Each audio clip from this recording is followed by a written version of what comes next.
bashana disababa ya galana gutuna dabarsi bishana disababa ya galana gutuna dabarsi hindune ningagabe ya magalle shashina parti yerodhaaf maqaan kiyya icciitii isiniif yaa ta'u kanan dhaladheetti guddadhee Shawaa Kaabaa Salaalee magaalaa Birriitiitti yeroo ta'u ganda duwwaa tokkotti dhaladheen guddadhe. Umriin koollee barnootaaf yeroo ga'u haati abbaa koo guddiftuun koo yookiin immoo akkoon kiyyaa mana barnootaa na galchitee barnoota koo kutaa tokkoo hanga 8ffaatti naannoo sanatti baradheera.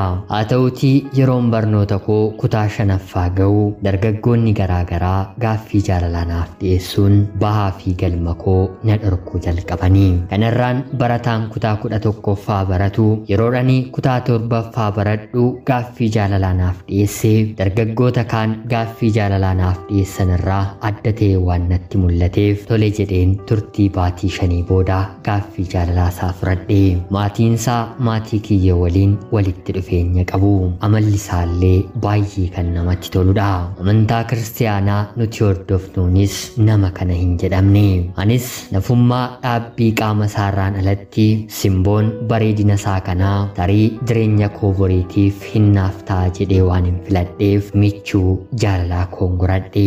Otuman haala kanaan isa waliin jiru garuu namoota jajjabaarraa karaa maatii koo gaaffiin hin si fuunaa jedhu naa dhufuu jalqabe. Ammagaa dubbii waan natti jabaatteef maatiin kiyya kanaan booddee heerumeeroo naan jedhan lakki ani barnoota koo barachuun barbaada malee heerumuu hin barbaadu jedheen deebisuuf eegale. Askotu wasiin jira harargee dirree waan akkaan jira.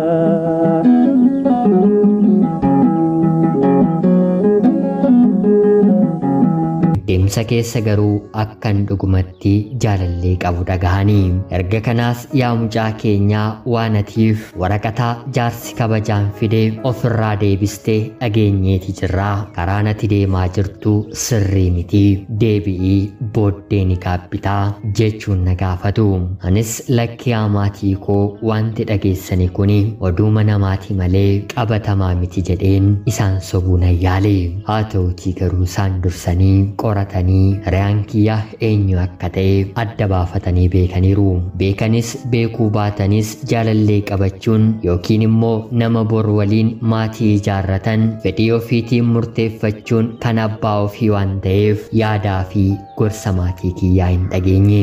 Akkuma isaan dhiisinaan jedhanii garaanatti jabaatan isinin galchuu naman jaalladhe hin dhiisu jedheen anillee garaatti hin jabaadhe. Jaalallee kootti mana keenya keessatti wanta guyyaa guyyaatti waa'ee koo fi waa'ee isaatti na mudatan ittani madhaa. Innis na jajjabeessuu fi yaadda'een si biran jiranaan jechuun alatti barataa waan ta'eef wanti na gargaaru hin jiru. Jaalallee dhugaa onnee koo kiyyan keessa kaawwadhe waan ta'eef jechoonni afaan isaatii bahanii na jajjabeessan jireenya kiyya boriitiif ifanaaf ta'u. Haala kanaan jaalalaan waggaa tokko yeroo goonnu anaa fi jaalalleen koo kuni mana amantaa deemnee macaafa qulqulluu qabannee waadaa waliif seenne. Anaafsi adda walirraa ba'uu kan dandeenyu du'aan malee sababni kamuu dachee kanarratti yoo uumame gargar nu baasuu hin danda'u jennee waadaa waliif seenne.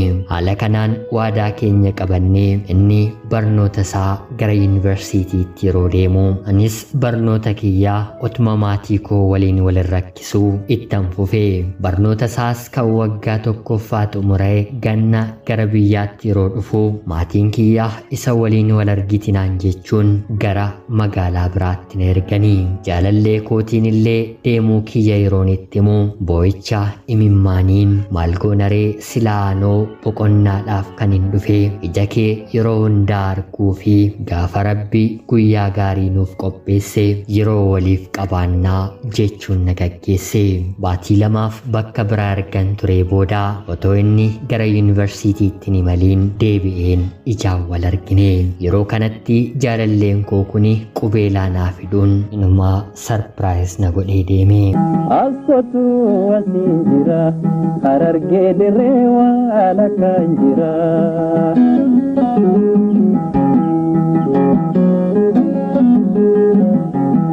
baay'ee sittiin gammade. Haa ta'utii garuu wanta kana maatiin kiyya waan hin beekneef yeroo hunda harka koo irratti nan dhoksaa. Jaalalleen koo kun anaaf qubeelaa haa hidhu malee erganni waggaa lammaffaa deemee booda garuu yuunivarsiitii barattoota isa waliin baratan irraa jechoota garaagaraa dhaga'uun jalqabe. Dubbiin dubbii namaati waan ta'eef wantan dhaga'e kana gurra koon dhaga'uun malee gara laphee kootti fudhadheen onnee koo booressuuf yeroo hin kennine. Sababiin isaa immoo dhugaan abbaa isaa bira waan jiruuf yoo manni dhufu adda baafachuun koo hin oolu jedheen hanga dhufutti obsaan hin eeggadhe. Wantan baay'ee jaalladhuuf akka inni dhufeetti kana dhaga'eera. Jechi kun dhugaadha moo sobadha jedhee gaafachuuf garuu humna hin arganne. Ganna sana jaalalaan erga waliin dabarsinee booda ammas waggaa sadaffaa deeme.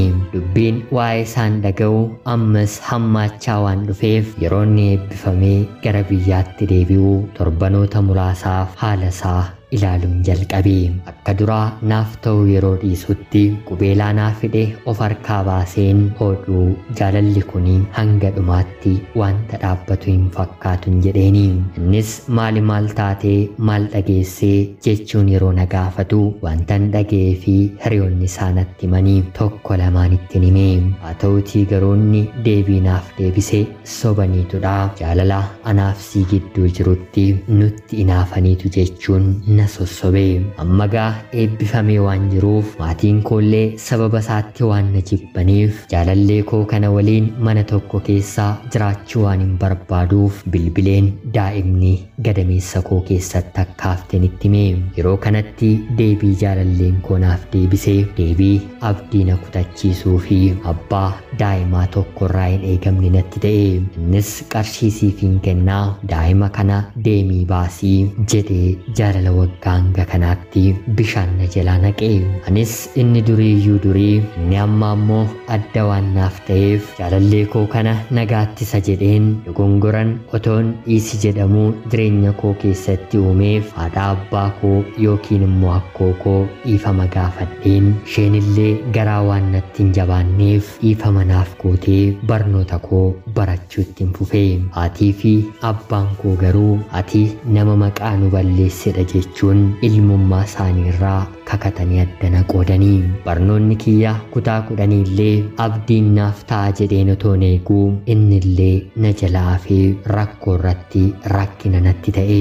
Kana booddees akkoo kiyyaan gara biyya ambaatti maluun barbaadaa haatii fi abbaan koo qarshii akkanaaf kennan naaf kadhadhu jedheen yeroon ishee gaafachiifadhu haatii fi abbaan koo ana mucaa isaaniitti garaanatti jabaatanii isheen kanaan booda dhala keenya waan hin taaneef dhimma mataa isheeti jechuun na didanii. Haatii fi abbaan dhala isaa irratti garaani jabaataa akka haadhaaf abbaa koo garaanatti jabaatee gurraanis dhagaheen ijaanis argeen hin beeku.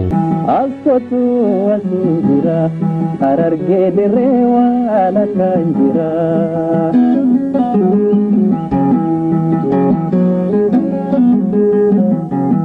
Haa ta'utii garuu gargaarsa rabbiitiin qarshii liqeeffadheen imala koo gara biyya Beeruutitti nagaadhaan raawwadhe. Maatiin bira nagahees maatii gaarii waan na tureef akkuman deemeen sababa maatii koo fi jaalallee kootti baay'ee na dhukkubuun ji'a 7 sirriirra nan ciise. Maadaamiin kiyya haadha naaf taatee na dhukkubsachiistee sirriirraa na kaaste. Yeroon dhukkubsadheen sirriirraa ka'uu jaalalleen koo balaa konkolaataatiin rukutamee miidhaa guddaan akka isarra gahin dhagahe. Anis gara rabbiitti akkas jedheen kadhadhe. Yaa Rabbi, ati nama si fuulduratti macaafa qulqulluu qabatee waadaa galee akkan dhiisne waan hin beekuuf dhugaa koo hin dhiisinii. Yoo dhuguma anatu balleesseera ta'e lafa kanarra nan jiraachisiinii. Yoo dhuguma immoo jaalallee kootu natti darbeera ta'e dhugaa kiyya isatti hin laaffisiin jedheen kadhadhe. Sababii isaatti sababii dhala kootti maatiin kiyyaa ati dhala keenya miti jedhanii na jibbanii. Kan namaa nama harkaatii kan rabbii harkaatii. Qofummaadhaan biyya hambaa keessaa waggaa 3 ergan dalage dalagee booda gara biyyaatti deebi'e. Ergan jaalallee koo kana waliin gargar bahee waggaa 5 xumureera. Innis waadaa kiyya otoo hin buusiin jireenya biraa keessa jira. Erga sanaa garuu jireenyi hinumaanatti jabaattee ilma dhiiraa jibbeen haga har'aatti hiriyaa gara biraa oton qabatiin hin jira. Ijoollummaadhaan rakkoo keessa galeen rakkoon sun immoo jireenya koo har'aa fi boruu keessatti akkan tarkaanfanneef gufuu natti ta'ee fakkii hamaa keessa kiyyatti kaasee na rakkisaa jira. Biyyallee jiraachuun fayyaa waan na dhowwateef si'a lammaffaaf gara biyya hambaa Joordaanitti imala koo raawwadheen biyya hambaa keessa jiraachaatiin jira.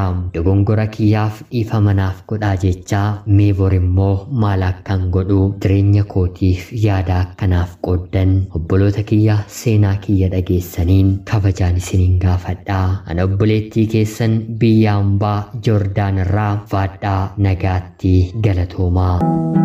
Bishana Addis Ababa ya galana guutuuna dabarsi. Bishana Addis Ababa ya galana guutuuna dabarsi. Hinduuneen hin gaggaabe ya magaalee shaashina hafaarti.